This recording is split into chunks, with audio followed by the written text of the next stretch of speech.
Vibes TV presents Tea with Katriel.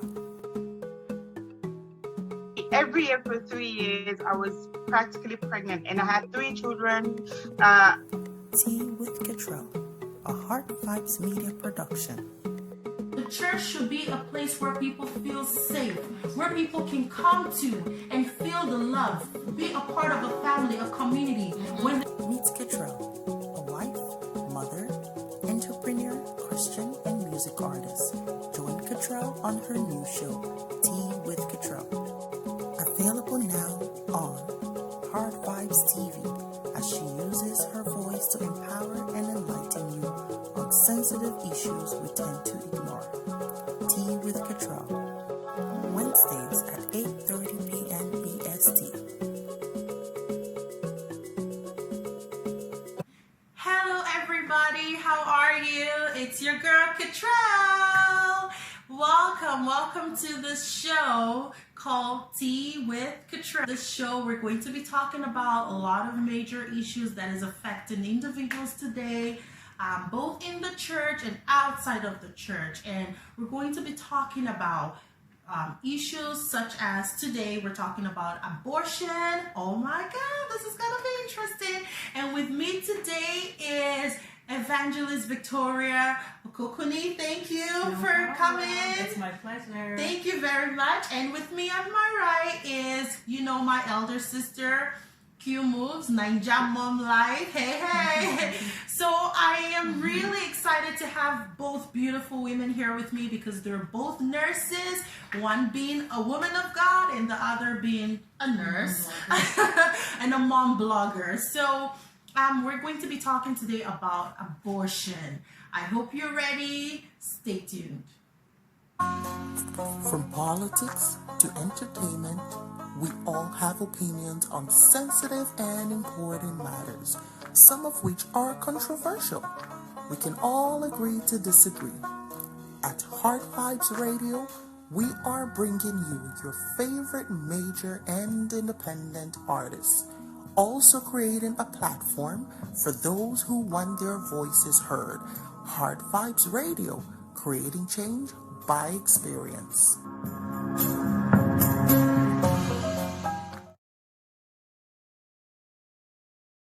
Welcome back, everybody. It's Katriel once again with Tea with Katriel. Like I said earlier, today we're talking about abortion. Oh my gosh. So now let's talk about abortion. What is abortion? Minister, can you tell us what abortion is? Okay, so I'm gonna talk about two definitions of abortion. Okay. A general definition, which is a dictionary definition. I'm gonna read it because it's they're not my own words. Mm-hmm. So the Oxford Dictionary defines abortion as the deliberate termination of a human pregnancy. And I was looking for a medical definition of abortion, and I found this on Medline, and it says abortion is a procedure to end pregnancy. So it uses either medicine or surgery to remove the embryo or the fetus and placenta from the uterus. But very simply put, I like the Oxford Dictionary definition, the deliberate termination of a pregnancy or a human fetus. That's really what it is. It's to bring an end to a life. Right. Yeah. Ooh, wow. So you've heard there's two definitions. Oxford says deliberate termination. And when we talk about deliberate termination, it's literally saying when someone purposely, should I use the word kill? I don't want to say kill because because a lot of people who are for life always say kill. You're killing a person. But if you're looking at this Oxford Dictionary, it's saying deliberate termination. To terminate is to destroy, is to end, like you said. Okay, so we'll get to that later. So now, as a woman of God, are you for, before we go deep into what this abortion is, are you for abortion or are you against abortion? I'm against abortion, both personally and as a woman of God. Okay. And as a child of God, of course, your morals are, once you define, you accept Christ, your morals become, they become one part with Christ. Right. And so all put together, I'm against it. You're against it. Okay. Yeah, simply put, I'm against it. Yeah. What about you? I am for it. Why do you think you're for it? There are so many reasons why a woman might want to get an abortion. for instance, rape. Okay. In cases like rape, why would a woman want to keep a pregnancy she was forced into? Like she was forced to have sex, Right. and pregnancy takes place, and why would you want to keep the baby? Okay, so that leads us to where we're asking now if abortion is permissible. So when I say is abortion permissible, like is it okay to have an abortion? And like you're saying now, what I'm hearing you say is circumstantial, right? And you're saying regardless, you are not for it. Right. Okay, so what if, like she said, someone got raped and they get pregnant in the process? Right. So of course I respect that. It's painful. Rape is a very painful experience. And it would be unfortunate for somebody to get pregnant. Right. But I believe, again, from a perspective of a woman of God or from a perspective of a child of Christ, God makes beauty out of ashes. Right. Right? That's a good it says one. so in the book of Yes, Isaiah. yes. We in no way can predict what that child's life is going to be like. Sometimes maybe you look at the person that raped you as a monster and they are, but then the child that came out of it doesn't really know anything about it. And so how are we to predict the kind of person that child is going to become? How are we to... We're basically deciding the fate of that child. You're not worth living, right? Because of what happened to me, you're not worth bringing into this life. And so I come from a perspective of, giving that child a chance. Often when people defend abortion, we call it a fetus, right? And so it takes kind of the emotions out of it. But when you say a child, a baby, a human being, right? They know nothing about what happened. And so I think I'm kind of, what's the word? I'm speaking for that child who would never otherwise have a voice. Right. Yeah. So you are for the babies. I'm for the babies. I'm for human life. Okay. I'm against it.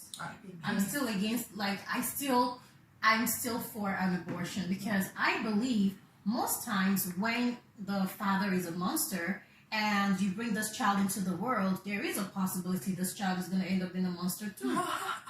That's what I think. Genetics? Yeah.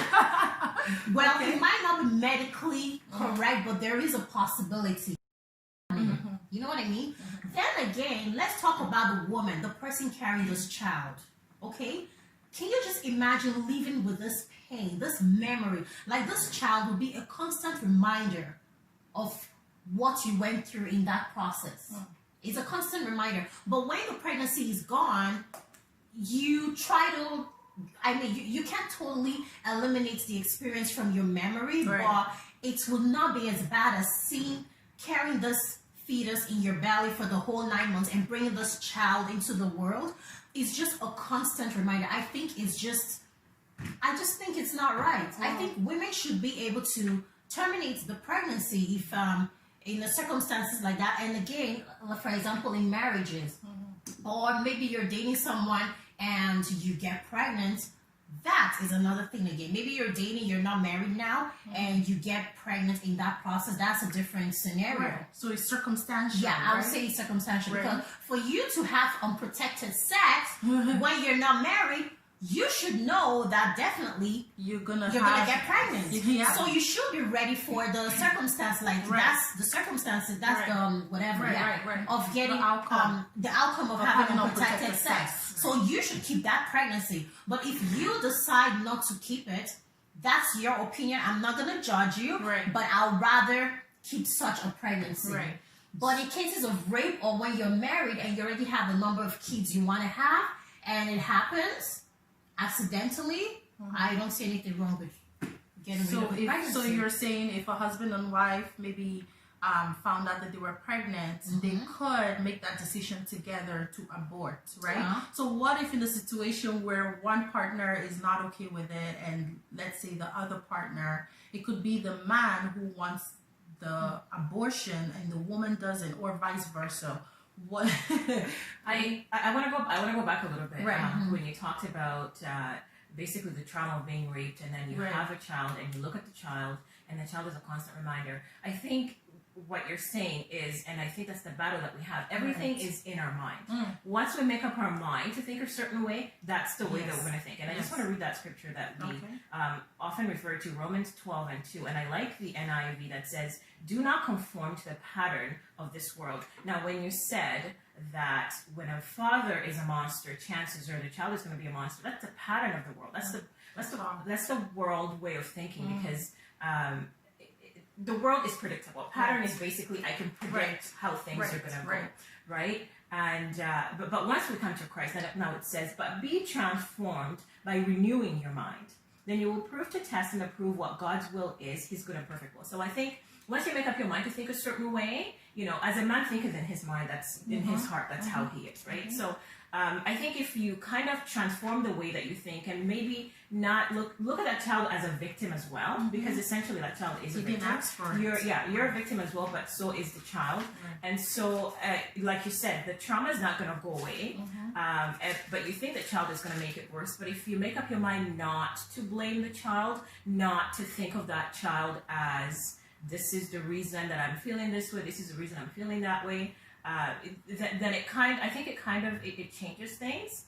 And in what you said about marriage, about terminating pregnancy in marriage, I think regardless whether or not you both come to a decision to terminate a pregnancy, there's also always a chance that one of you is going to resent the other.